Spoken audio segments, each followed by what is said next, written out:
Okay, can you see my screen? Yes, we sure can. Okay, great. So we're all working on getting our body healthy, but if we just work on a healthy body and we don't work on getting our mind healthy, then our mind is going to continually pull us back to those old habits, those old patterns of behaviors. So working on a healthy mind is really important as we're going through our health journey. Okay, so okay, so I'm just gonna kind of shift some things around here. Okay, I want to start off with some stats. The average person has more than 70,000 thoughts per day. And depending on the research, it could be less or it could be more. But nevertheless, that's a lot of thoughts per day that goes through our mind. 80% of those thoughts are negative. And 95% of those thoughts are the same thoughts we had yesterday. So we just keep repeating these same thoughts over and over. Negative thoughts and emotions limit us in growing and thriving. They also lead to illnesses. 75 to 98% of the mental, physical, and behavioral illnesses come from our thought life. They lead us into our habits, and that's how we develop those unhealthy habits. So getting a handle on those thoughts are so important. I love this quote.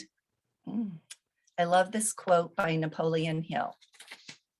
If you do not conquer self, you will be conquered by self. Think about that. If you do not conquer self, you will be conquered by self. If we don't take control of our thought life, it's going to control us. We'll always be reacting to other people. And when we do that, we give up our control. And that's not a fun place to be in.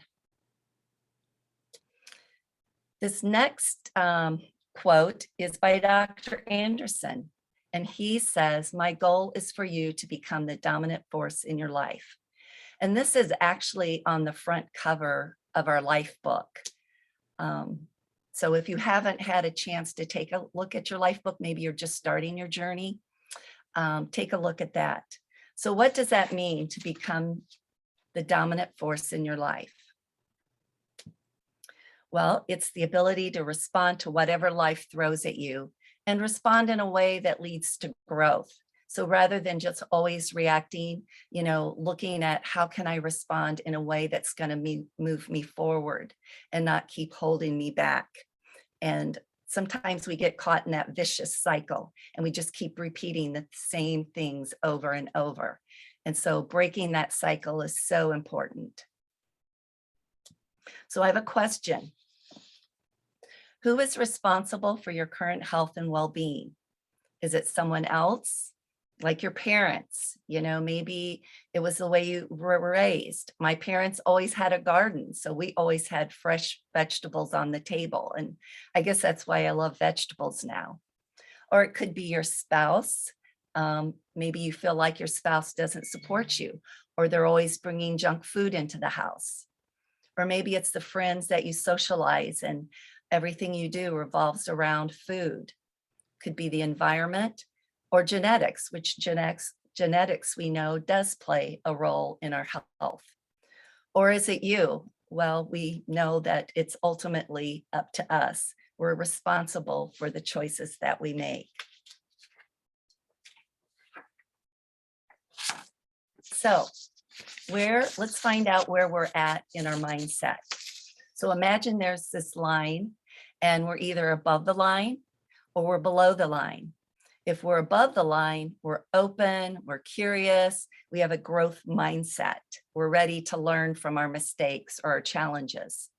If we're below the line, we're more closed, defensive. We always want to be right. We feel like life is happening to you. I remember in my younger days when I first got married, I felt like I was always right and always trying to change my husband. And it wasn't until I started looking inward and looking at myself to see what I could do. And when I started changing myself, then that's when a lot of things began to change for me. So And your body is going to tell you when you're below the line. You know how you get that tightening in your muscles. Sometimes you get that sick feeling in your stomach. Your body's going to let you know when you're below the line. And it's really easy to drift below the line. We all do it all the time, whether it's we're getting our kids ready for school and we're running late, or somebody says something that we don't like. So it's just really easy to drop below the line. But the important thing is to be aware of when you're starting to drift below the line. We want to start paying attention. So another question that might help you determine whether you're above or below the line is, how do I respond when presented with a challenge? Do I get upset and yell, blame somebody? Do I avoid it? Do I just kind of hope it goes away? Or do I make excuses? Or do I look to see what I can learn and how I can grow? Well, if you typically respond with one of the first three, you're going to be, that's a below the line response. If you respond with the last one, then that's above the line. And that's really where we want to be. So how can I start developing a healthy mind? Well, it starts with self-awareness. We just want to know whether we're above the line or we're responding below the line. And so we want to become more aware of how we are responding. So let's talk about drama.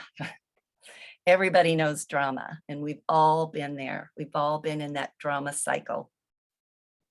So let's talk about the roles that we play when we come into drama.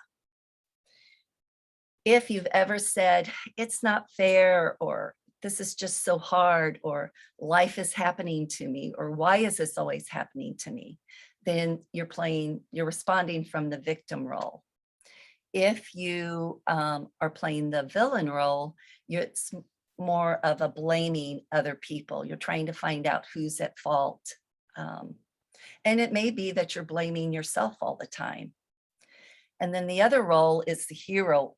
If you're out to save the day, you want to make things better, you are, this is more of an enabling the victim. So you want to just keep the peace. Maybe you're a peacemaker. And you know, we all come in with a different role. And I think most of us have a go-to role that we play, but this really is fluid and we can cycle through this. You know, you may play the hero one day and the person that you're trying to save really doesn't want your help. You may become the victim because then you say, well, that's not fair. So being in the drama triangle, that's a below the line. And this is what's going to lead us to those bad habits, like the emotional eating. You know, we talked about that a couple weeks ago. Drinking more, drugs, gambling, stress, depression, all those habits that are unhealthy for us. And, you know, when we play these roles, we become stuck and it's really hard to get out of. And I think this is when we get into that vicious cycle. And when we keep doing what we've been doing, we're going to get what we've always gotten. But when you become the dominant force in your life, then that's when we can release these roles and let go of them. So let's look at the opposite of the drama triangle. It's the empowerment triangle. And this is really what a healthy mindset looks like. And the focus here is more on your goal and the desired outcome rather than always reacting to what happens. So instead of being the victim, you're the creator. You're in charge of what happens in your life. You're creating your new story. You know, most of us, when we came to Optavia, we had this story. We were wanting to lose weight. And as we grow and we become more confident in ourselves, we are ready to create a new story. And that's our goal, is to create a new story. It's always going to be changing. Rather than being the person that blames or the villain, we become a challenger. We're more open, we're curious to learn.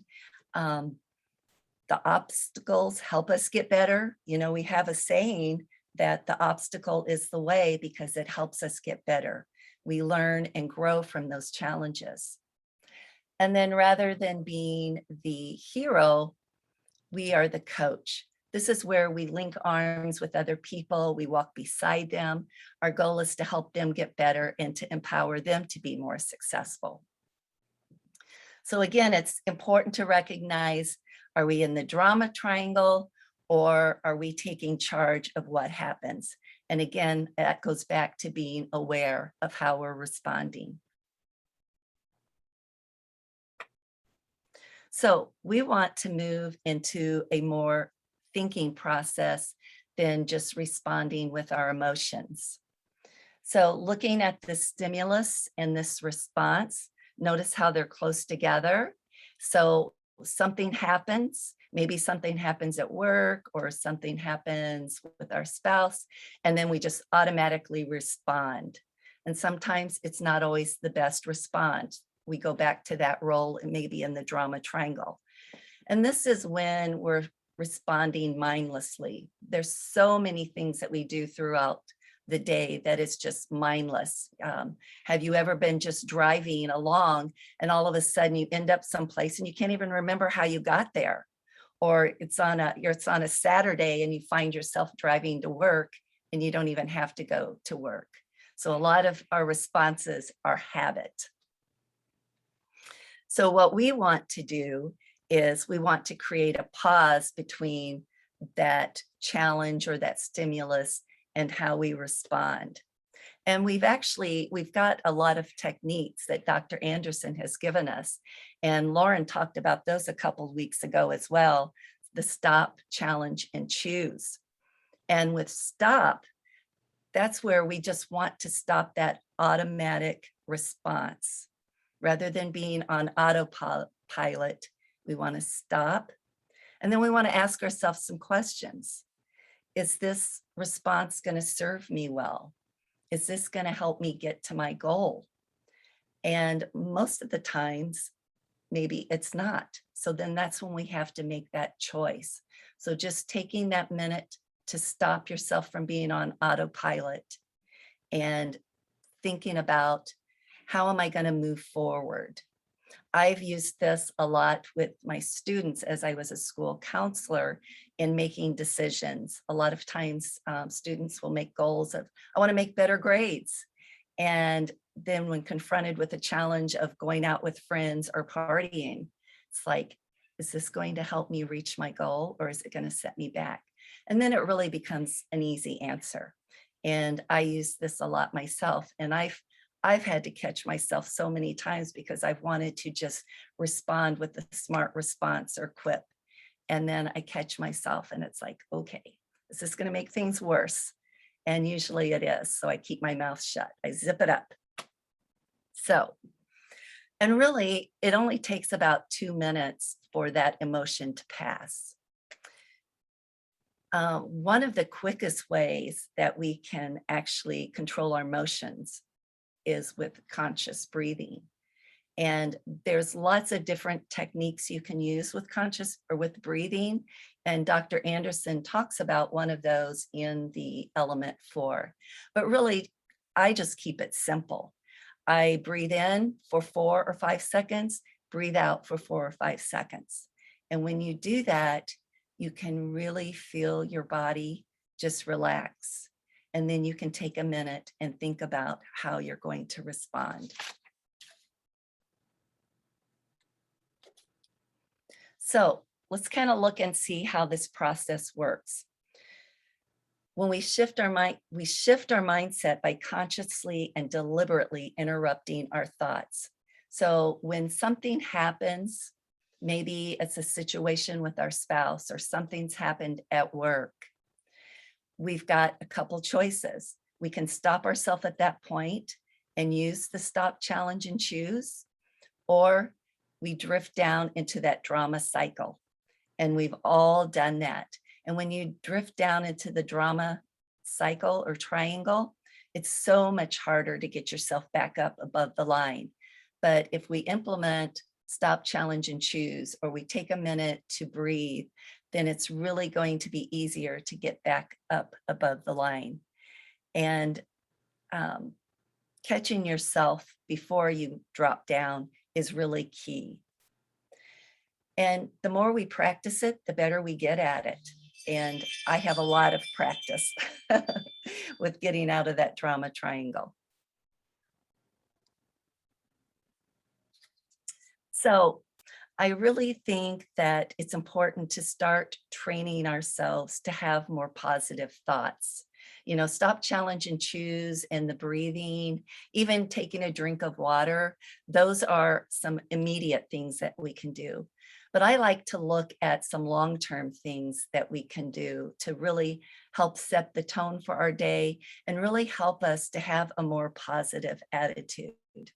So I've just listed some things here. There's a lot more, but meditation. If you've never tried meditation, I really would encourage you to check it out. I know several years ago, I was experiencing a lot of stress in my life, and I would come home, and this is when I would eat more. I was having a hard time sleeping, and then I turned to meditation, and what a difference it made. It didn't really change the situations at work, but it changed me. It helped me deal with the situations better. It helped me sleep better. And there are a lot of great apps that you can download on your phone to help walk you through the meditation. Practicing positive emotions. This is huge. You know, gratitude, thinking about joy, love, forgiveness. That's a huge one. That's a whole nother topic, but just practicing those emotions. And if you can do that when you first get up in the morning, thinking about something that you're grateful for, that can change the whole tone. And sometimes that's all it takes in the morning when maybe you've woke up in a kind of a bad mood, and thinking about something positive, man, it can change the whole course of your day. Mindfulness. Mindfulness is really just being in the present, being in the now, not thinking about yesterday and not really thinking about tomorrow, but just thinking about what's happening right now, whether it's being out in nature or just enjoying the people that you're around. It might mean having to put your phone down for a little bit and just savoring that moment. Affirmations. That's a really good way to practice positiveness. All you have to do really for affirmations is just go online and you can find all kinds of affirmations. And you can read those in the morning or maybe before you go to bed at night. But affirmations are powerful. Journaling. Journaling is another great technique to help practice being positive. At the end of the day, you know, sometimes if we've had a rough day, it's hard to think of something that was positive, but maybe forcing yourself to think of one positive thing can make a difference. People who practice and feel more joy and curiosity and love are more open to experiencing life on a broader, more fearless level, which leads to greater opportunities of creativity. So I love that. So the more that we practice being positive, the easier it comes to us. You know, I think our thoughts are like paths. You know, the more we walk down a path, the more we tend to choose that path. But when we need to start a new path, we have to really make a conscious effort to start that new path. And then the more we take that path, the easier it becomes. So that's really all I have. I hope this has helped. Let me stop sharing here. I hope this helps. I kind of want to open it up and see if anybody would like to share maybe something that I talked about that they've done and has helped, one of the techniques, or maybe practicing the positive practices. I just want to say that was excellent, Connie. Yes, it was. Yeah. Very, very good. And with all that stuff that she's saying, if you noticed, with elements 4 and 23, there is a lot of overlap because it is so vitally important that mindset is a part of your journey.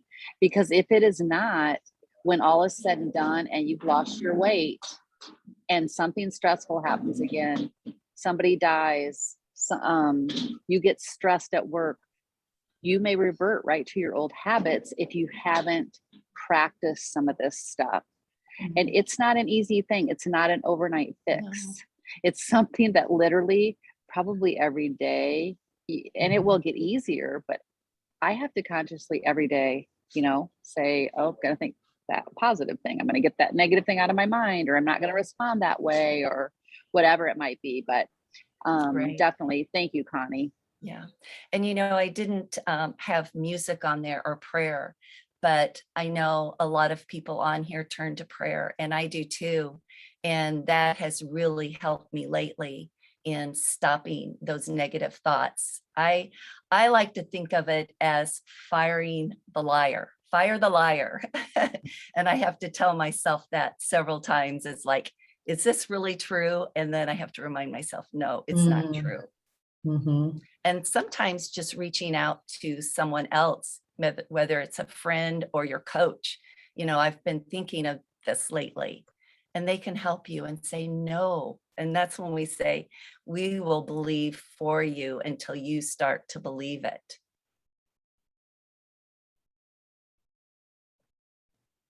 Anyone else?